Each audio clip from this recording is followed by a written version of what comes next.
France maintenant, des nouvelles du chantier de Notre-Dame de Paris. C'est une étape importante qui est en cours en ce moment, le démontage de l'échafaudage qui entourait la flèche au moment de l'incendie et qui a en partie été ravagé. C'est un travail de titan, là aussi, les ouvriers passent la journée suspendus à 52 mètres du sol. Sophie Brune a pu les suivre avec Mathieu Régnier.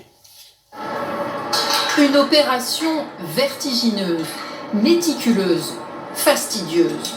Suspendus à 52 mètres de hauteur, les cordistes découpent les tubes de métal. Avant l'incendie, il y en avait 35 000.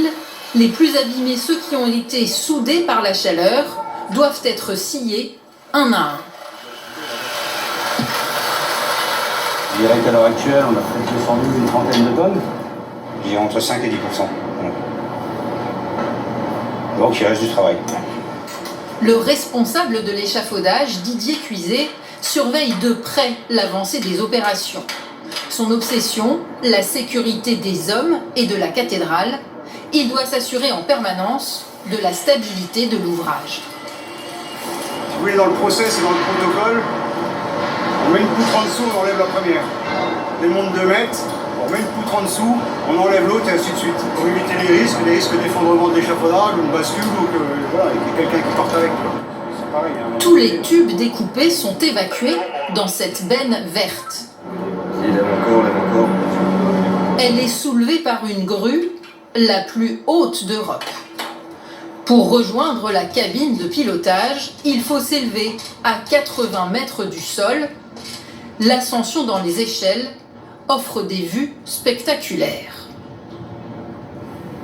Depuis son poste, le grutier doit être particulièrement vigilant.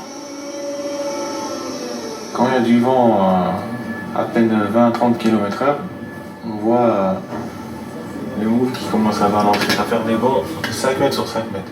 Ça signifie un risque de danger, d'accrochage au niveau des poutres. C'est une précision d'orfèvre. C'est minutieux, ça demande énormément de concentration et surtout avoir une vue d'aigle, quoi. Tout autour de la cathédrale, les compagnons s'activent.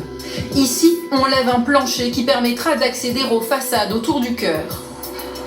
Là, on monte un échafaudage le long d'une chapelle.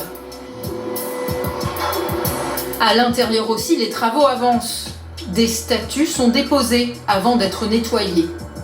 Malgré les incertitudes sur l'état réel de la cathédrale, le général qui dirige les opérations maintient son calendrier. Tant que nous n'aurons pas terminé la démontage de cet échafaudage, tant qu'on n'aura pas fait une inspection précise, globale de toutes les voûtes, on ne pourra pas formellement dire la cathédrale est sauvée. L'objectif, c'est de rendre la cathédrale au culte en avril 2024. Voilà, ça veut pas dire que tout sera terminé. En tout cas, il faut qu'à l'intérieur, les choses soient terminées pour que l'archevêque retrouve sa cathédrale. D'abord le sauvetage, ensuite la reconstruction. Il reste 4 ans aux compagnons pour achever ce chantier hors norme.